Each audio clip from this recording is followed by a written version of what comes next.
بسم اللہ الرحمن الرحیم۔ حضرت آدم علیہ السلام کے بیٹے قابیل نے اپنے بھائی حابیل کو قتل کر دیا تو اللہ تعالیٰ نے اسے کوے کے ذریعے بھائی کی لاش دفنانے کا طریقہ بتایا، جس پر عمل کرتے ہوئے اس نے لاش دفنا دی۔ اب اس سے اپنے والد کے غصے کا خوف تھا۔ اس موقع پر شیطان نے قابیل کو گھر سے بھاگ جانے کی ترغیب دی، کیونکہ اسے یہ خوف لاحق تھا کہ اگر قابیل حضرت آدم علیہ السلام کے پاس رہا تو کہیں توبہ استغفار کے بعد دوبارہ راہ حق پر نہ آ جائے۔ چنانچہ اس نے قابیل سے کہا، اب تجھے تیرے والد زندہ نہیں چھوڑیں گے، تجھے قتل کر ڈالیں گے، تو یہاں سے بھاگ جا۔ قابیل کو تو پہلے اس بات کا خوف تھا، لہٰذا وہ یمن فرار ہو گیا، جہاں اس نے سکونت اختیار کی اور بعد ازاں اس نے شادیاں بھی کیں، جن سے اولاد کثیر پیدا ہوئی۔ قابیل نے اپنے والد کے دین حق سے بغاوت کر کے پہلے آتش پرستی شروع کی، پھر شیطان نے اسے پتھر سے بت بنانے کا طریقہ سکھایا۔ یوں قابیل اور اس کی اولاد نے ایک اللہ کو چھوڑ کر بت پرستی شروع کر دی۔ دنیا میں قتل و غارت، حسد و فساد اور بت پرستی کی بنیاد قابیل ہی نے رکھی۔ جب حضرت آدم علیہ السلام کو پتہ چلا کہ بھائی نے بھائی کا قتل کر دیا تھا، حابیل ایک بہت نیک اور خدا ترس لڑکا تھا، اس لیے حضرت آدم علیہ السلام کو حابیل کی موت کا بہت ہی دکھ ہوا۔ حابیل پر حضرت آدم علیہ السلام کو پورا بھروسہ تھا کہ یہ بیٹا اللہ تعالیٰ کے دین کو آگے بڑھائے گا۔ بہت سے روایات میں ہے کہ حابیل کی شہادت اس لیے ہوئی تھی کہ قابیل کو اس بات کے بارے میں مکمل طور پر علم تھا کہ حضرت آدم علیہ السلام کی وصال کے بعد حابیل ہی والد کا خلیفہ ہوگا۔ اس حسد کی وجہ سے قابیل کے ہاتھوں ہی بھائی کا قتل کروا دیا۔ حابیل کے مرنے کے بعد حضرت آدم علیہ السلام اور حضرت اماں حوا بہت ہی اداس رہا کرتے تھے۔ ماں اور باپ بیٹوں کو یاد کر کے کئی کئی دن تک روتے رہتے تھے۔ حضرت آدم علیہ السلام اور رب کائنات سے دعا کیا کرتے تھے، یا اللہ مجھے ایسی اولاد عطا فرما جو تیرے دین کو پھیلانے میں میری مدد کرے۔ اللہ تعالیٰ نے حضرت آدم علیہ السلام کی دعا کو قبول کرتے ہوئے ایک بیٹے سے نوازا جو بہت نیک اور پرہیزگار تھا۔ اس کا نام شیث علیہ السلام رکھا گیا۔ اس لڑکے کے جنم پر حضرت اماں حوا اور حضرت آدم علیہ السلام بہت ہی خوش تھے۔ حضرت شیث علیہ السلام پیدا ہوئے تو حضرت آدم علیہ السلام کی عمر 103 سال کے قریب تھی۔ شیث کے عربی زبان میں معنی عطیہ خداوندی کے ہیں کہ اللہ تعالیٰ کی طرف سے عطا کیا گیا خوبصورت تحفہ۔ حضرت شیث علیہ السلام شکل و صورت اور سیرت کے لحاظ سے اپنے باپ سے بہت ہی ملتے تھے۔ حضرت شیث علیہ السلام سے حضرت آدم علیہ السلام اور حضرت اماں حوا علیہ السلام بہت ہی محبت کرتے تھے۔ اللہ تعالیٰ کی طرف سے حضرت آدم علیہ السلام کو حکم ہو چکا تھا کہ شیث علیہ السلام بڑا ہو کر بہت نیک اور والد کے نقش قدم پر چلے گا، اس لیے حضرت آدم علیہ السلام جہاں بھی جاتے تھے حضرت شیث علیہ السلام کو اپنے ساتھ رکھتے تھے۔ حضرت آدم علیہ السلام نے اپنے بیٹے کی تربیت اس طرح سے کی کہ اس کو ہر اچھے اور برے کام کی پہچان ہو چکی تھی۔ حضرت آدم علیہ السلام نے حضرت شیث علیہ السلام کو درس و تدریس اور وعظ و تبلیغ کے خوبصورت اور منفرد طریقے سکھائے، ان کو دن رات کی گھڑیوں کی پہچان کروائی، انہیں اوقات میں ہونے والی عبادتوں میں علم دیا۔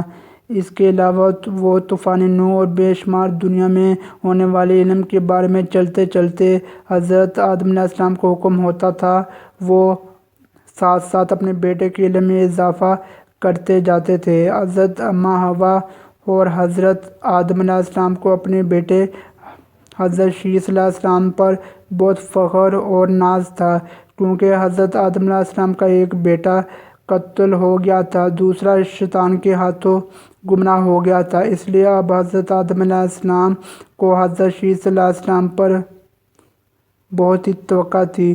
جب خلافت کا وقت آیا تو حضرت شیث علیہ السلام کو حضرت آدم علیہ السلام نے اپنا خلیفہ بنایا۔ جب حضرت آدم علیہ السلام کی عمر 960 سال ہوئی تو آپ علیہ السلام کا انتقال ہو گیا۔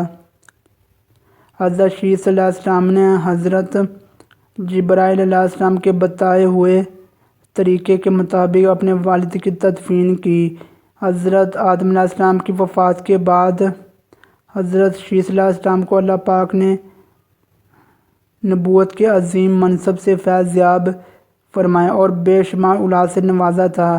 حضرت شیعہ صلی اللہ علیہ وسلم کی اولاد بہت زیادہ نیک اور اپنے والد کے ساتھ تبلیغ کرنے میں حامی و مددگار ثابت ہوئی۔ وہ ہر وقت اپنے والد کے ساتھ نیک عمل میں مصروف رہتی تھی۔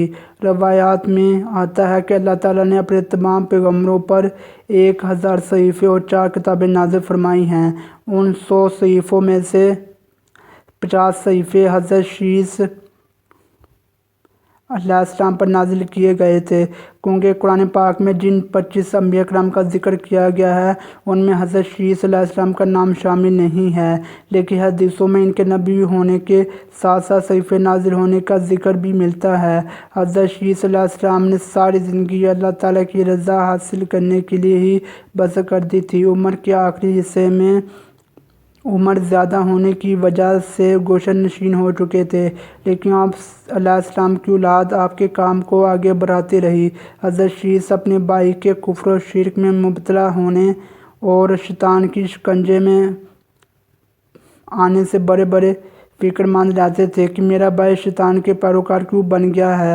اس کو اللہ تعالیٰ کی عبادت کرنے اور ان کو نیک عمل کرنے کی طرف لانے کے لیے ہر وقت کوششیں کرتے رہتے تھے۔ جس نے اپنے باپ حضرت آدم علیہ السلام کی شکل کا بت بنا کر اس کی پوجا کرنا شروع کر دی تھی۔ روایات میں ہے کہ دنیا کے تمام انسان حضرت شیعہ صلی اللہ علیہ وسلم کی ہی اولاد ہیں، کیونکہ حابیل تو اپنے بھائی قابیل کے ہاتھوں 20 سال کی عمر میں قتل کر دیے تھے، ان کی کوئی اولاد بھی نہ تھی، جبکہ دوسرے بیٹے قابیل کی اولاد شیطان کی پیروکار اللہ تعالیٰ کی نافرمان اور کمزور کفر پر گامزن تھی۔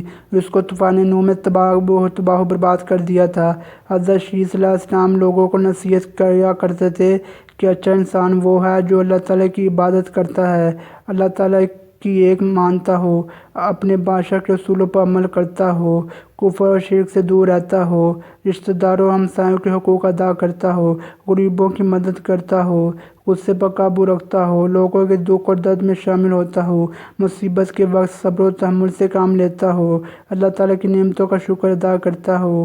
روایات میں ہے کہ جب حضرت آدم علیہ السلام کی وصال کا وقت پاس آیا تو انہوں نے اپنے بیٹے حضرت شیعہ صلی اللہ علیہ وسلم کو اپنے پاس بلا کر بٹھا لیا، ان کو نصیحت فرمائی کہ تم میرے وصال کے بعد میرے جانشین مقرر ہو جاؤ گے، تم تقوی اختیار کرو، تم ہر وقت اللہ تعالیٰ کا ذکر کیا کرتے رہو، اللہ تعالیٰ کے آخری نبی حضرت محمد مصطفیٰ صلی اللہ علیہ وسلم پر درود و سلام پڑھتے رہا کرو، کیونکہ جب میرے جسم میں جان بھی نہیں ڈالی گئی تھی تو میں نے عرش پر حضرت محمد صلی اللہ علیہ وسلم کا نام لکھا ہوا دیکھا تھا۔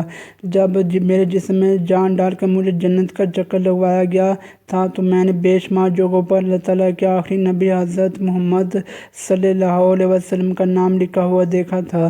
میرے بیٹے، تم بھی حضرت محمد صلی اللہ علیہ وسلم کا کثرت سے ذکر کرنا۔ حضرت شیعہ صلی اللہ علیہ وسلم کی وفات 92 برس کی عمر میں ہوئی اور ان سے منسوب مزارات 3 مختلف مقامات غزہ، عراق، موصل اور بھارت میں ہے۔ ان تینوں میں سے کون سا ہے یہ اللہ تعالیٰ ہی بہتر جانتا ہے۔ بعض روایات کے مطابق حضرت شیعہ صلی اللہ علیہ وسلم کا مکہ مکرمہ میں انتقال ہوا اور وہیں سپرد خاک کیے گئے، جبکہ ایک خیال یہ بھی ہے کہ حضرت شیعہ صلی اللہ علیہ وسلم کا مزار لبنان کے گاؤں شیش میں ہے، جہاں ان کے نام سے ایک مسجد بھی قائم ہے۔